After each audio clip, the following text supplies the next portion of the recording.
Hutchinson. I'm the creator of Video. And today, for episode 4, we sit down with Amina Ross, who is a artist of many kinds. I think you call yourself undisciplined. Yeah, that's the latest thing. What does that mean? I totally stole it from someone that I heard. I was on this trip in Cuba and we were talking to a bunch of different artists. It was sort of one of those things of going around to different folks.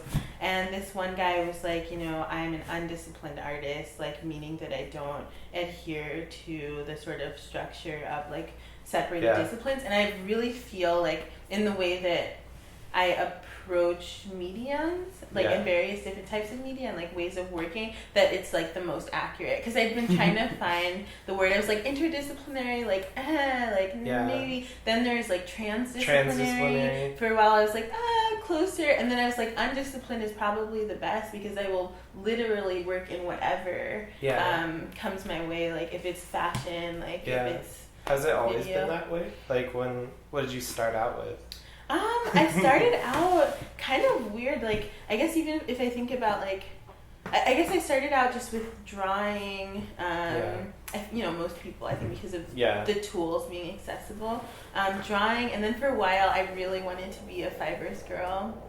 I really wanted to, I think because I'm really fascinated by, like, pattern and color and like texture, and that's sort of my interest in like clothing as well, is like and just images is like sort of pattern, color, texture. So I really love textiles and was like, I want to like learn how to weave. I hate that. Weaving? Why do you hate it?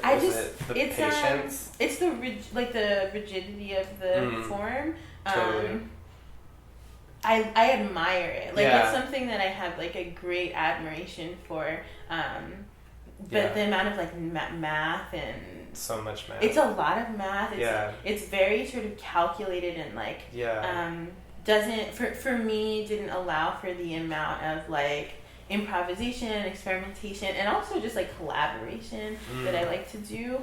I tried it for one time. Fuck it up that much. I fucked mine up, Like I threaded it wrong and something. I was like, this is not. And you're just like, never mind. Yeah, it's like this isn't working. The work that you're doing now is objects that are supposed to be interacted with the body, specifically. And what are the name of the orange? Yeah, so that's like that work is still very much in process, like mid-process.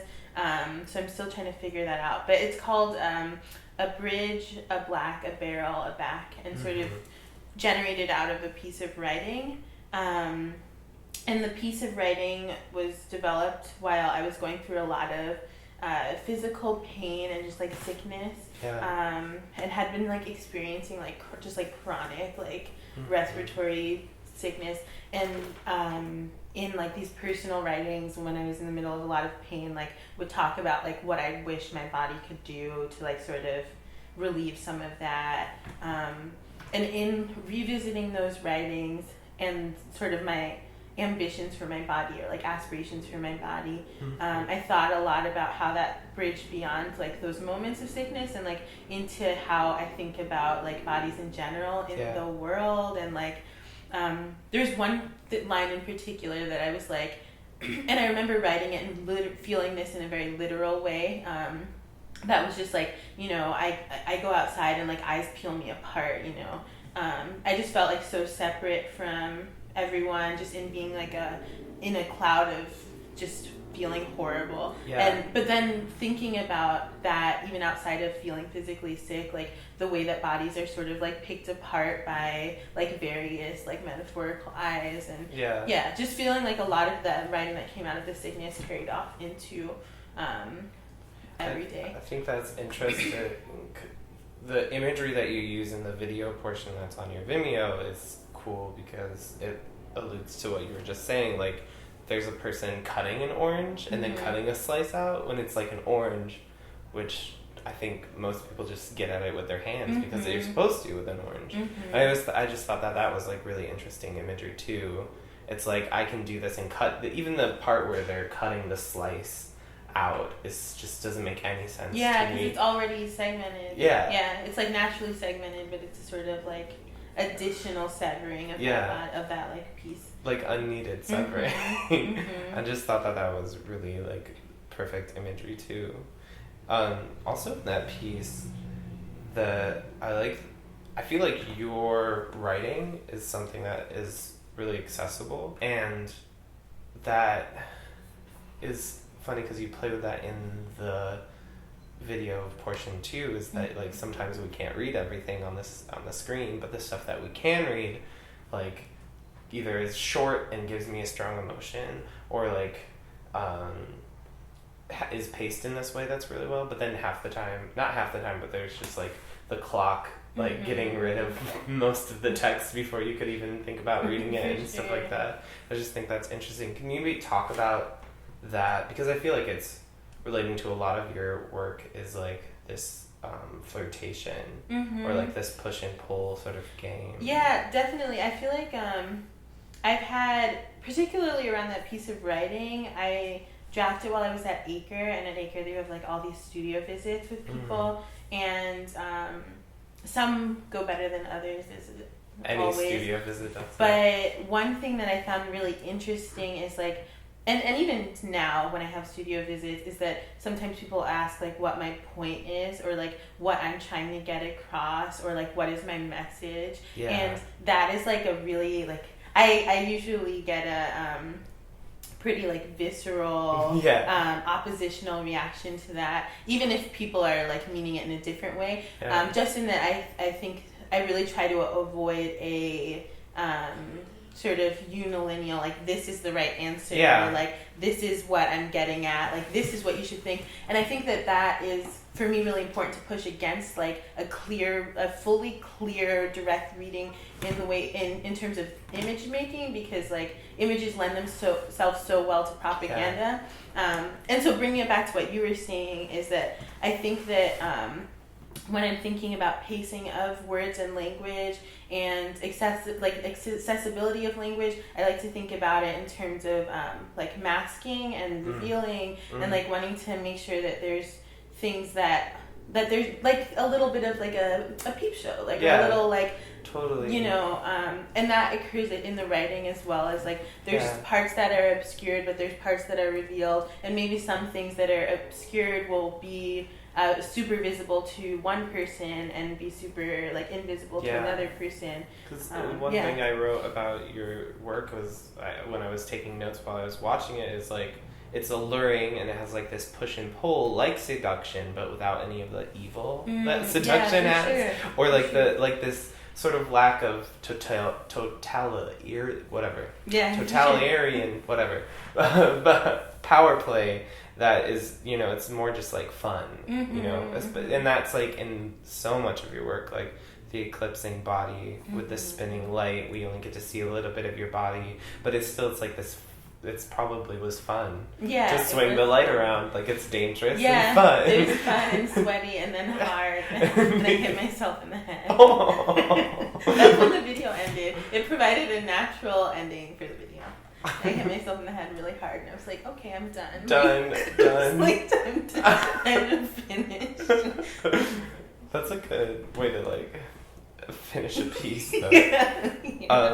But yeah, and then also to talk about what you were just saying, that I think that, for me, my personal opinion is that queer work should work on multiple planes. So it's like, there is the, like, accessible for everyone. Like, I feel like it's an inclusive ideology, maybe, that like people without 4 years of college can understand the work in some space, just in some capacity, and then people who have PhDs and what have you can also see other parts of the work as well. And it's not even really thinking about that work, but that's just how it ends up functioning. Yeah, for sure. Because you're complicated. For sure, yeah. Because like all of those minds and like roles that I have in the world, like as a person, like are at play in making the work too. And I'm really interested too in lately, and specifically around that time that I made that video work, I was looking at a lot of different YouTube tutorials,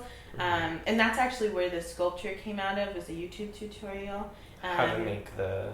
Yeah, it's a pommel thing. horse. Yeah, it's basically like a contemporary version of a pommel horse that people can make in their house to like practice their moves. And a lot of the videos are just sort of gymnast bros like making these wooden structures that they can play around on.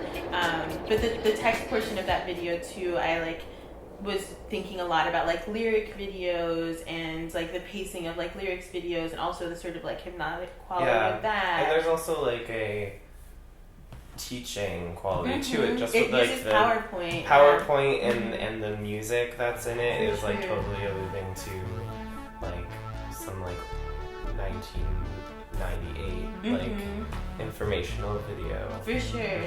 So you mentioned collaboration is something that's really important for you, and BodyCon project works in a couple capacities. There's the one with Nick K, that version that's like really sexy, and then there's the silent version, and then did you make the dress? You said? So the dress, I did. The whole thing is like a sort of collaborative process.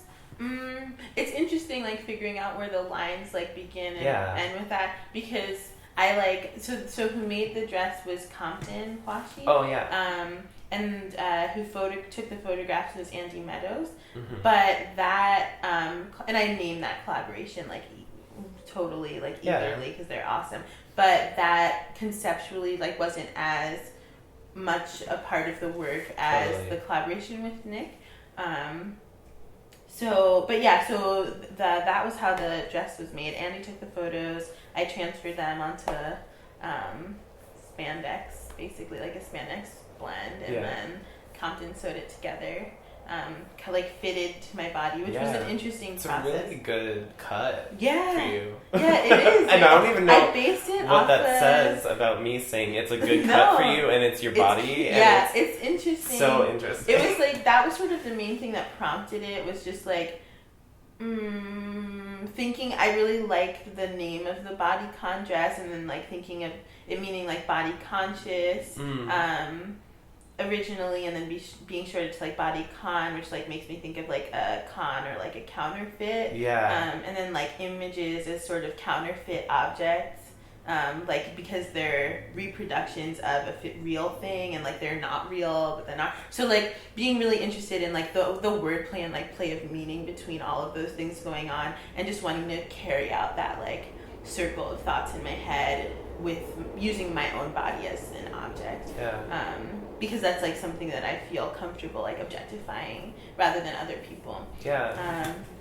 And so that's how the dress sort of came out of it. And I made it, or we made it the same cut. We modeled it after an American Apparel pencil dress, which I was into too, because like they have like a long history of like being applauded for their photography, and then also notorious for their various like sex scandals with Dove Turney and in that situation of just his abuse and like various like mistreatings of women employees. And then on the other end too, as a business model for fashion, they were in the beginning of the company, like thought of as like a really innovative business model for bringing American clothing back into the bringing American clothing back into the masses. After it had all been exported. So that I saw as like a rich little thing too. And I used to work there, so it's like more levels. Yeah, it was just like several levels. Yeah. So then why do art instead of just, walking children in nature? Oh yeah, I guess so and that came from when we were talking about like previously about different ways of working with people, right? And like thinking about activism and interests beyond interest, but like a deep commitment to various political causes in my own life that are maybe sometimes don't feel like they're being played out in the most efficient way within my work. And like I think about that a lot of the time. I guess to be more specific, like, so if I'm thinking about like the empowerment of Black women in the world, like, and that is a part of my work, like why am I even making the work? Why don't I just go work with an organization or do something like on my blog, for example, and put most of my time, energy, and effort towards that, as opposed to making work, which maybe seems like an indirect route. And I was having like more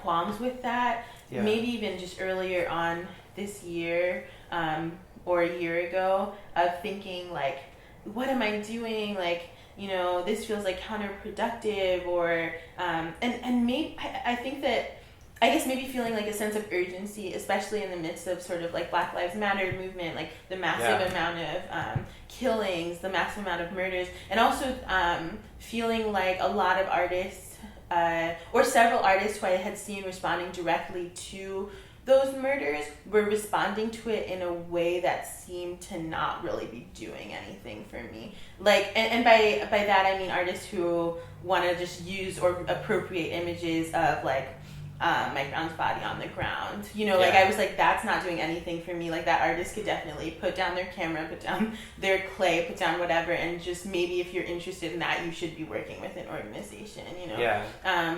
And so I was like, so how do I fit into this conversation of people who are beyond interested, but like deeply committed to like a liberation of Black people, like an ending of Black murder, and beyond that, like a thriving of Black life in the world. How do I like reconcile that with like my art practice?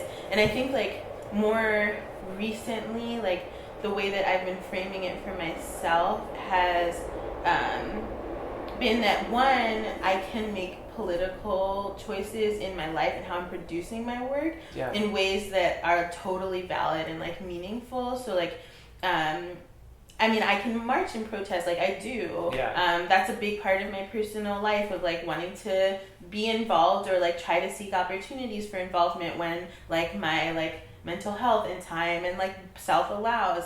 And then also within my art practice, when I'm like outsourcing work, like I'm predominantly like if I'm hiring someone to help produce something for me, like women of color, trans people of color, that's something I don't like. I'm not like, this is like Black woman made. I don't need to do that, but it's important for me. I don't also need to like profit somehow through cultural capital off of advertising that I'm doing that. But it's something that's important to me. And then also I do think that what can at times be limiting maybe for nonprofits and groups that are interested in activist work is a sort of need for a how do I put this? Let me not say limited. Maybe what the difference is that I think that sometimes there's an urgency, a need to act, a need to get a specific concrete goal done. But I do think that there's an important place for like deep thought about what we're doing, like as a world, as a society, like what is like Blackness even, and like that conversation about what is Blackness even, and like how do we do this action today, can happen in the same place, but may seem counterproductive happening at the same time. I was gonna say, because you know, it might complicate things in a unproductive way for everyone if we are like, race doesn't exist.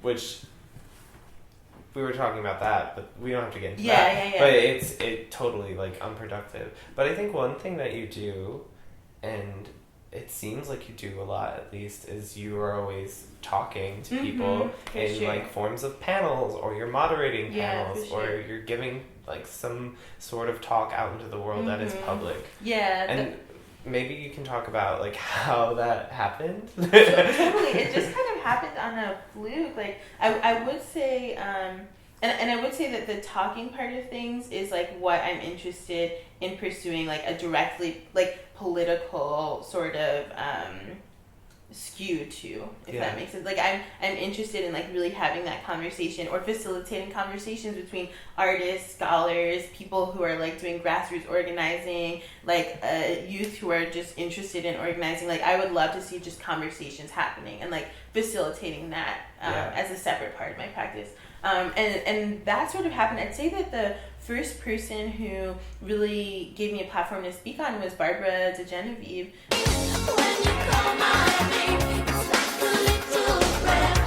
But I was sophomore in college, and she brought me in to speak to the whole photo faculty and grad department about identity and critique and like how that functioned as a way of like how issues of identity or just even basic signifiers of like identities other than white male hetero in photography would change or alter people's perception and lead to an inability to critique work, basically. Which I'm sure that anyone who's been in art school setting or even just talked to someone about work, and even people who maybe have PhDs in whatever, like you come across an image that has like a black person in it, has a queer person in it, has a trans body in it. Specifically, like I think bodies are signifiers of like other cultures.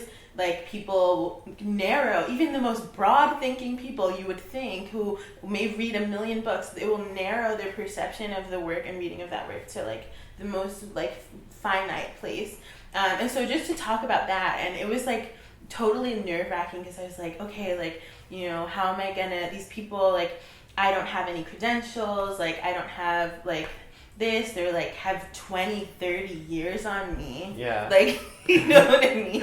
Like, how am I gonna talk to them? But I did it, and it went really well, and really fruitful conversation came out of it. That's amazing. Yeah, she really believed in me and giving me that platform. Yeah. And I've just had since then a few other people.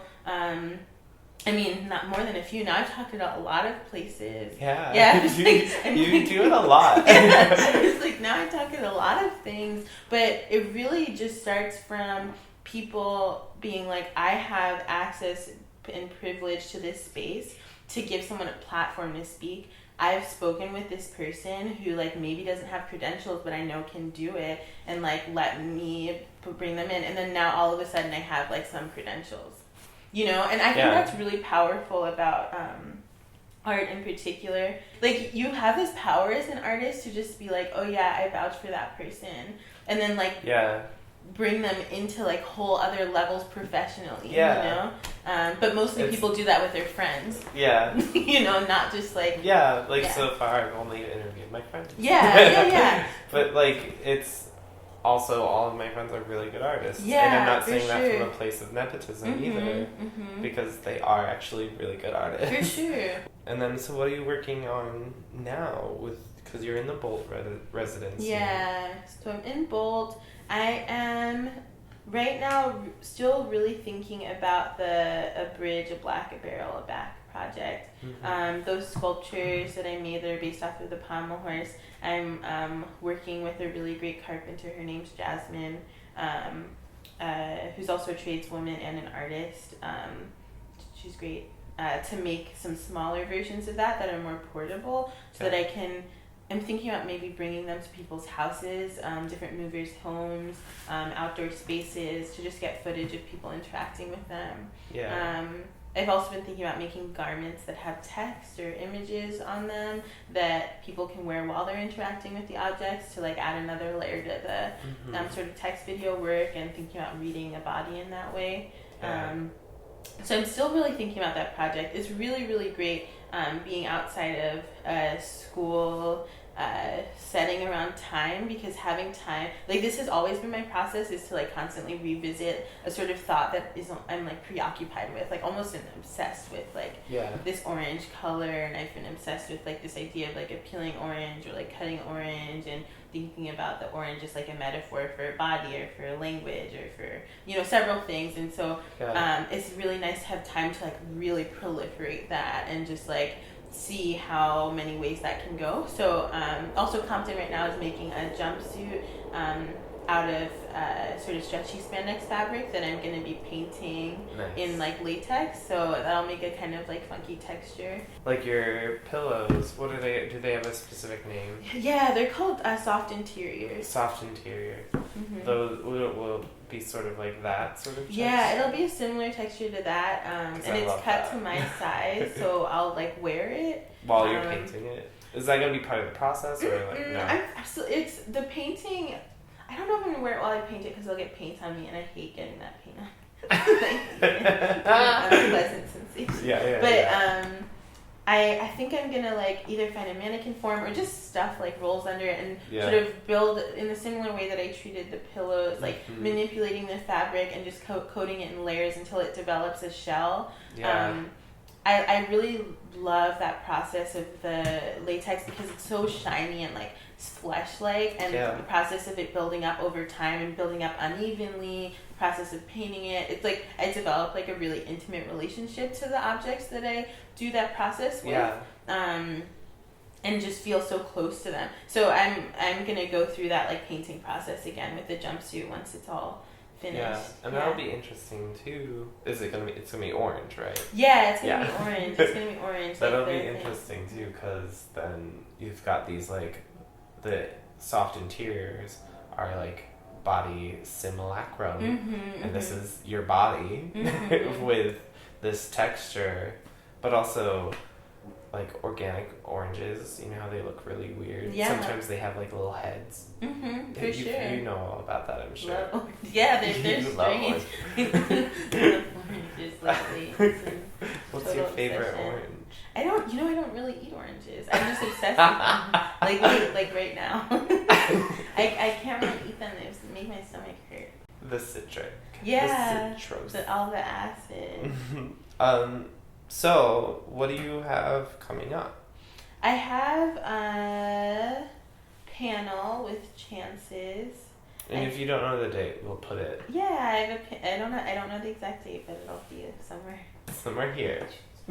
Yeah. I have a panel with chances at Gallery 400. It's a continuation of the Respect Negotiate panel that I did with Mark Aguilar Memorial Grant. And then after that, unless new things pop up, which maybe they will, I have my solo show at Chicago Artists Coalition opening April 1st. So 2016. 2016, yeah. That's gonna be so good. Do you have anything else you think that you want to mention? No. Thank you so much for your time. Yeah, of course. Thank you.